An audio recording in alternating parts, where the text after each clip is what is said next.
Hey y'all, welcome back to Down the Rabbit Hole. I'm Mary Horlander, and we have got some major drama The tea is exceptionally good today to talk about this week. For those of you who may be unaware, President Zelensky of Ukraine recently came to the United States to discuss the war with Russia and a rare earth agreement with Donald Trump, J.D. Vance, and Secretary of State Marco Rubio. Zelensky came to the Oval Office for a press conference with Trump, Vance, Rubio, among others, and let's just say that it devolved into chaos. Honestly, I think it's just better to show you rather than try and explain to you what this meeting ended up turning into. Invaded Ukraine and destroyed a significant chunk of the country. The path to peace and the path to prosperity is maybe engaging in diplomacy. What makes America a good country is America engaging in diplomacy. That's what President Trump is doing. Can I ask you? Sure. Yeah? Yeah. Okay. During 2014 till 2022, the situation the same. The people have been dying on the contact line. Nobody stopped him. In 2019, I signed with him the deal. I signed with him, Macron and Merkel, we signed ceasefire.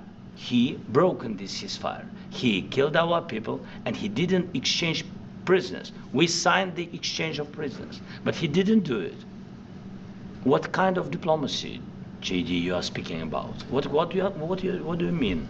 I'm talking about the kind of diplomacy that's going to end the destruction of your country. Yes, but if you are not strong... Mr. President, with respect, I think it's disrespectful for you to come into the Oval Office and try to litigate this in front of the American media. Have you ever been to Ukraine that you say what problems we have? I have been to... Come once. I've actually watched and seen the stories, and I know what happens is you bring them on a propaganda tour, Mr. President. Do you disagree that you've had problems? Bringing people into your military? And do you think that it's respectful to come to the Oval Office of the United States of America and attack the administration that is trying to prevent the destruction of your country? A lot of questions. Let's start from the beginning. Sure. First of all, during the war, everybody has problems. Even you, but you have nice ocean and don't feel now, but you will feel it in the future. God bless. You don't know that. God bless. You don't God know bless. that. You will not have a war. Don't tell us what we're going to feel. We're trying to solve a problem. Don't tell us what we're going to feel. You don't have the cards right now. With us, you start having cards. I'm not playing cards. But right now, you don't. Yeah, you're playing cards. Mr. President. You're playing cards. Serious. You're gambling with the lives of millions of people. You're gambling with World War III. They should have. Have you said thank you once? A lot of times. No, in this even entire today, meeting, you said thank you. Even today. You went to Pennsylvania and campaigned for the opposition in October. Your country's in big trouble. Can I Wait a answer? minute. No. You've done a lot of talking. It was very crazy. That went from 0 to 100 real quick. Lots of accusations, conspiracies, and history flying around to make this into the dumpster fire that it kind of became. Some people are blaming Vance, saying that he poked the bear. He really goaded Zelensky on, saying that Zelensky wasn't grateful, even though Zelensky has expressed gratitude. Vance is pro-Russia, crazy stuff. Don't you have any respect for yourself? People are blaming Trump because everyone always blames Trump, and Trump and Vance go together, so there's that. And then there are people blaming Zelensky, saying that his body language and energy the whole time were just conveying this arrogance. He was sighing and rolling his eyes. There, you just did it then. Good. Some people think that they have pulled out Zelensky calling J.D. Vance a very unsavory insult under his breath in Ukrainian. Basically, it's just, y'all, it's a middle school fight. That's the energy that it gave me. How the heck did we get here? Let's find out. First, we need to talk about what happened in this meeting. You can't fight in here. This is the war room. The gist of it was basically this. Trump introduces Zelensky, introduces the whole kind of, we're gonna sign the rare earth agreement. He's talking about trying to bring peace between Russia and Ukraine, just really trying to advocate for diplomacy and for this rare earth deal on the basis that the US has given Ukraine billions upon billions of dollars to help them in this war, not as a loan. So unlike European countries who have given loans to Ukraine, so they're going to get paid back, the US has just given money. Money, please! And so the idea is that this rare earth agreement is going to help pay back the US while also boosting both the Ukrainian and US economy and economically linking the two countries to give the US more of a stake in the war and to kind of deter Putin and Russia from continued attacks, because then they're also attacking US interests. Throughout this whole press conference, as Trump is continually trying to advocate for this deal and talk about how diplomacy means compromise on both sides, he's trying to stop the killing, the rare earth deal is going to be good for both countries, Zelensky kept harping on security guarantees that Ukraine needs. Essentially, it was that motto that we've all heard before of "we don't deal with terrorists." He's talking about how Putin invaded Ukraine, so we're not going to have any compromises with Russia. No compromise, none, no, zero, zip, nada. We're not going to do it. Trump was like, you kind of have to. Okay. He's going to have to give some stuff up to Putin to have this peace. And Zelensky's like, no, we're not going to do it. So that was honestly counterproductive. Basically, Zelensky wants assurance that there are going to be troops or some sort of coalition or something that keeps Putin from attacking Ukraine again. And Trump is saying, well, we need a peace deal before a security guarantee, because what's the point of having a security guarantee if you're not guaranteeing any security because there is no peace deal? And Zelensky was having none of that. And then finally, J.D. Vance hops in and says to Zelensky, you know what? We need to have diplomacy. That's the only way we're going to end this. There's too much killing going on. And then things really go off. Zelensky's all, what diplomacy are you talking about? Vance is like, how dare you be so ungrateful? Trump jumps in and he's like, how dare you tell us that we're going to feel any repercussions from this across the ocean? Don't tell us what we're going to feel. We're going to be fine. Zelensky's like, you're going to feel it. Like, totally just chaos erupting. Marco Rubio is just a deer in the headlights. Like, all hope is lost for the continuation of this press conference. Absolutely crazy. The problem is that it is unjust to reward Russia by conceding territory, and yet it's also unjust to allow the killing to continue when it could be stopped. So then you have to weigh the two options. Trump and Vance are taking one side, while Zelensky is taking the other. And that's really the issue going on here. So what was the rare earth deal that was supposed to be signed in this press conference and then wasn't, and now is still on the table, and it's like a whole gross mess? The purpose of the rare earth agreement is twofold. Number one, it's supposed to act as a sort of security guarantee for Ukraine by linking American and Ukrainian assets together so that America has a greater stake in the Ukraine-Russia war and hopefully peace. And two, to reimburse the US for all the billions upon billions upon billions of dollars that we have given Ukraine to aid in this war. Here are a few excerpts from this rare earth agreement. Whereas the United States of America and Ukraine wish to ensure that those states and other persons that have acted adversely to Ukraine in the conflict do not benefit from the reconstruction of Ukraine following a lasting peace. Now, therefore, the government of the United States of America and the government of Ukraine hereby enter into this bilateral agreement establishing terms and conditions for a reconstruction investment fund to deepen the partnership between the United States of America and Ukraine as set forth herein. It then continues on. The governments of Ukraine and the United States of America, with the aim of achieving lasting peace in Ukraine, intend to establish a reconstruction investment fund, partnering in the fund through joint ownership to be further defined in the fund agreement. Contributions made to the fund will be reinvested at least annually in Ukraine to promote the safety, security, and prosperity of Ukraine, to be further defined in the fund agreement. The government of the United States of America supports Ukraine's efforts to obtain security guarantees needed to establish lasting peace. Participants will seek to identify any necessary steps to protect mutual investments as defined in the fund agreement.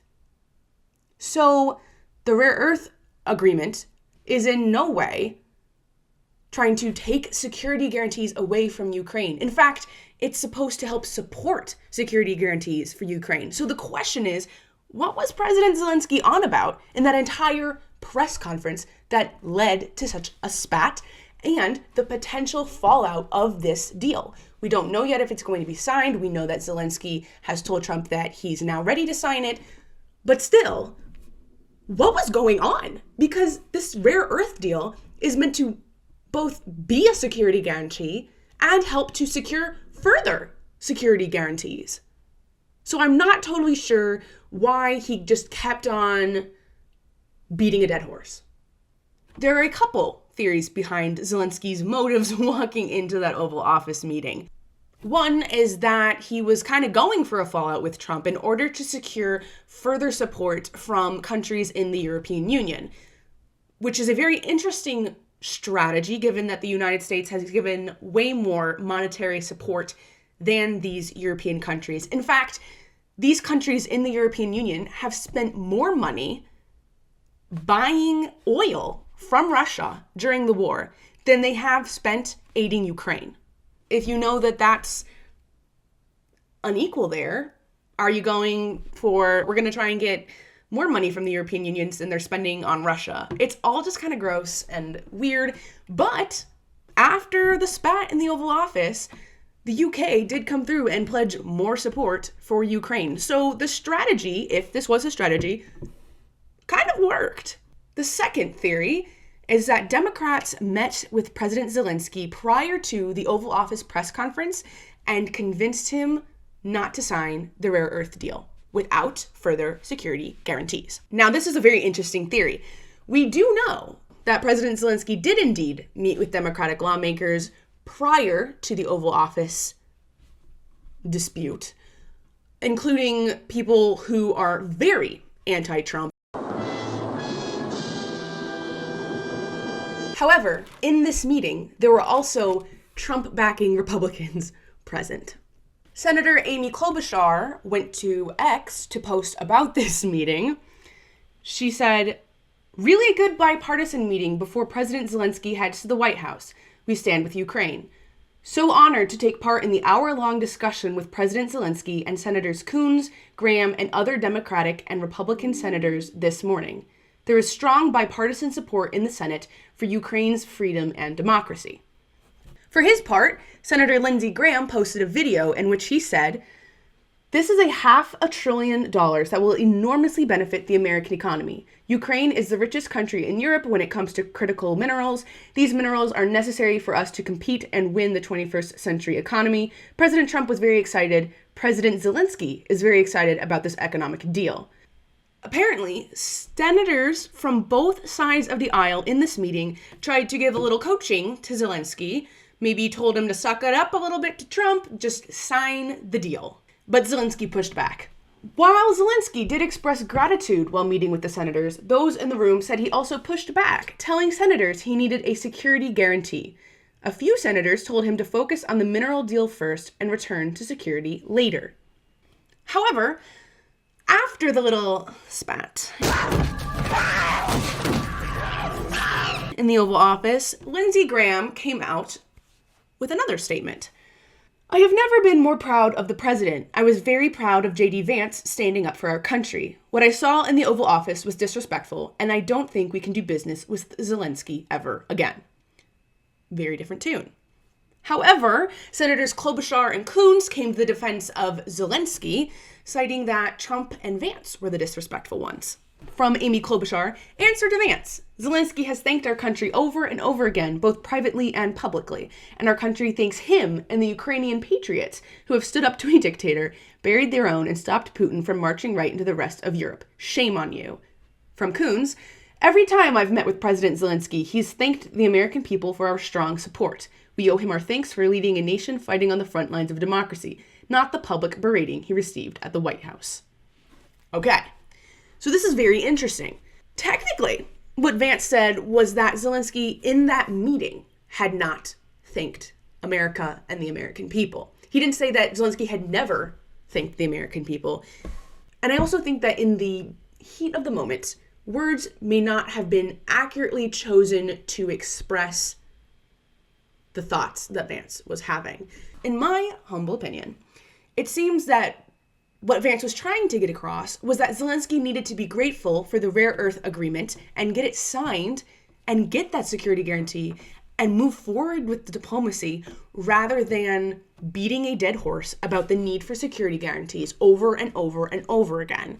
Vance saw this as disrespectful because Zelensky, to him, did not seem to be appreciative of the rare earth agreement because it was not enough for him. Which makes sense that Vance would be very upset about this. And I think Marco Rubio had some very interesting insights to share into the tension that was in the room when everyone walked in. I mean, throughout history, I've watched presidents that bring about an end to wars and conflicts, and people celebrate that. They applaud it. I think we should be very proud and happy that we have a president whose prime objective is not to get into wars, but to prevent wars and to get out of wars. And he should be given the space to do that, not undermined by demands that he call Putin names or that we say things that impede the ability to conduct real diplomacy, as the vice president said today.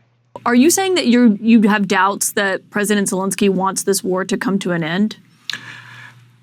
What I have doubts about is whether he's willing to say and do the things that we need in order to get a negotiation. Over the last 10 days, the Ukrainians have met with the Secretary of Commerce, the Secretary of State, the Vice President of the United States, had a phone call with President Trump, and he was in the Oval Office today. I've talked to the foreign minister of Ukraine 3 times in the last 10 days.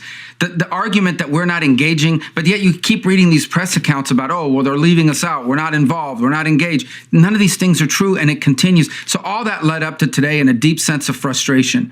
And my hope is that this all can be reset and maturity can kick in and some pragmatism, because this war tonight, people will die in Ukraine. Tonight, people will die in this conflict. We're trying to bring an end to this conflict, which is unsustainable. I think in that light, it makes sense that Trump and Vance would maybe become a bit combative eventually, because it's like, this is not what we're talking about. We just want diplomacy. We can't get diplomacy if we're out here bad-mouthing Putin, which is the other thing that Zelensky was after. So yeah, I would also be extremely frustrated if the person whose country I was trying to save didn't seem receptive to working with me to save their country and would rather, I don't know, put on a show, which I don't know that that's what Zelensky was doing. I can't speak to the man's intentions, but I do see where Vance and Trump are coming from. Zelensky, for his part, it makes sense where he's coming from. I don't know about you, but if my country was being invaded and thousands upon thousands upon thousands of people in my country were dying, I would also be very emotional, passionate, adamant, not taking no for an answer. I think that the discussion on further security guarantees is definitely warranted, especially as Zelensky cited multiple examples of when Putin has defied ceasefire agreements with Ukraine. That is very valid. I think the problem lied within the fact that the rare earth agreement was not a peace deal. It was an instrument in a peace deal. Zelensky was trying to negotiate something that wasn't on the negotiating table in that moment. It also was not supposed to be a negotiating table. It was supposed to be a signing ceremony and a show of joint strength. So you got to kind of read the room. Read the room. I think it's also worth noting that English is not Zelensky's first language, so of course he's going to come off a little bit less eloquent, maybe a little more bluntly, as he's trying to express himself in a language that is not his primary language. So we do need to cut him a little slack right there. I think that the final thing that maybe kind of set Vance and Trump off was the case of the missing money. So this is where it gets interesting. Zelensky comes out and says that we did not get $174 billion. In fact, we didn't see maybe $100 billion of that money. That's $74 million. It's $1 million, Glenn. So where did the $100 billion go? Oh, snap. This is getting interesting. Now, this claim by Zelensky is disputed because not all of that money would be channeled directly to the Ukrainian government. It's unclear how he did the math, but there are several plausible explanations. Most likely, he added the value of announced military equipment. 34.1 billion for drawdown, 33.2 billion for USAI, and 6.3 billion for foreign military sales. That comes to 73.4 billion, close to the $75 billion Zelensky cited. However, not all that equipment has arrived, so calling it received is not accurate. Committed would be better. Zelensky might be using calculations done by the Kiel Institute in Germany, which tracks global support for Ukraine. Their number for U.S. military aid through October 31st, 2024 is $64.5 billion. Adding the $5.9 billion announced since then brings the total to $70.4 billion, close to the CSIS calculation. Since 2022, Congress has appropriated $175.2 billion in aid as a result of the war in Ukraine, a slight difference from the $177 that Zelensky cites. This includes all funds in the 5 supplemental appropriations, $900 million in the regular budget, but excludes $9 billion in loans. Most has been delivered, and most of the remainder has been obligated through contracts and binding commitments. However, it will take many years for all the contracts to be completed and the money dispersed. So we're sending billions of dollars, but they might not even get there on time? The money being sent by the U.S. to Ukraine goes to a few different allotments. These allotments include the U.S. Industrial Base and General Department of Defense spending, Ukraine Security Assistance Initiative, U.S. Forces, humanitarian aid, economic allotments, and other U.S. agencies. Here's the real kicker, though. One of the agencies involved in these allotments of funds is none other than the now notorious USAID, which we all know now has some very irresponsible spending habits.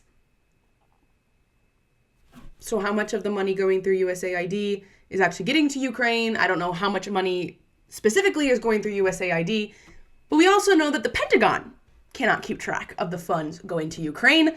Reuters reported on this. The Pentagon has found $2 billion worth of additional errors in its calculations for ammunition, missiles, and other equipment sent to Ukraine, increasing the improperly valued material to a total of $8.2 billion. The U.S. Department of Defense has faced challenges in accurately valuing defense articles sent to Ukraine due to unclear accounting definitions, a new Government Accountability Office report showed. The GAO said a vague definition of value in the Foreign Assistance Act and the absence of specific valuation guidance for presidential drawdown authority have led to inconsistencies in the reported value of military aid. Even if it's being reported that we are undervaluing the amount of money that we've spent so we can send more money, it's concerning that they can't actually keep track of calculations. So why are we trusting these calculations? Maybe we've spent more money on this war than is being reported. Who knows? Okay. Hold on. Ty, I would like you to crunch those numbers again.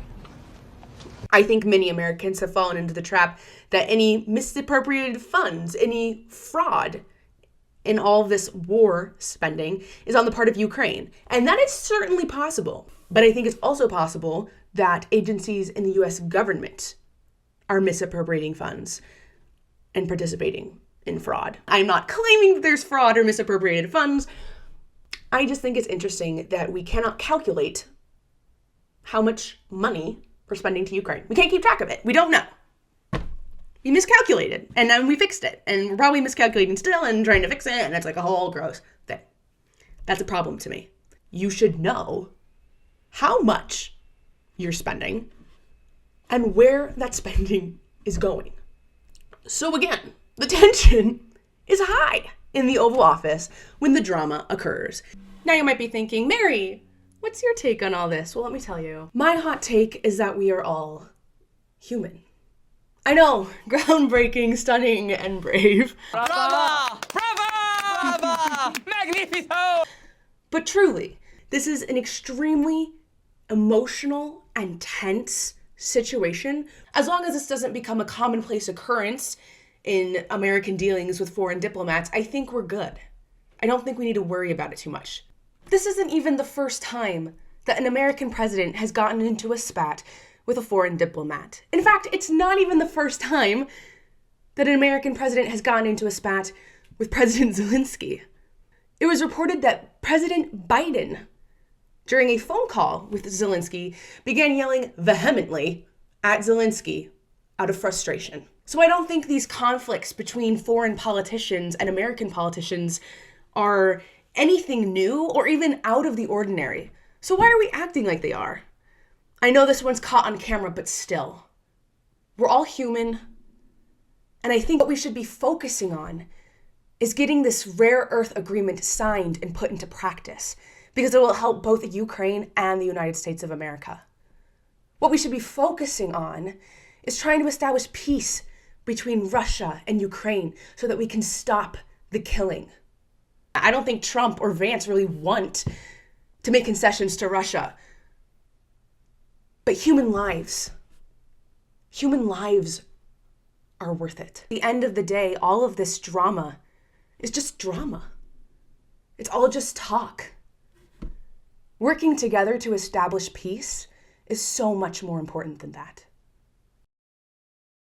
Thank you so much for watching Down the Rabbit Hole. Follow along to see what we uncover next, and have a great day.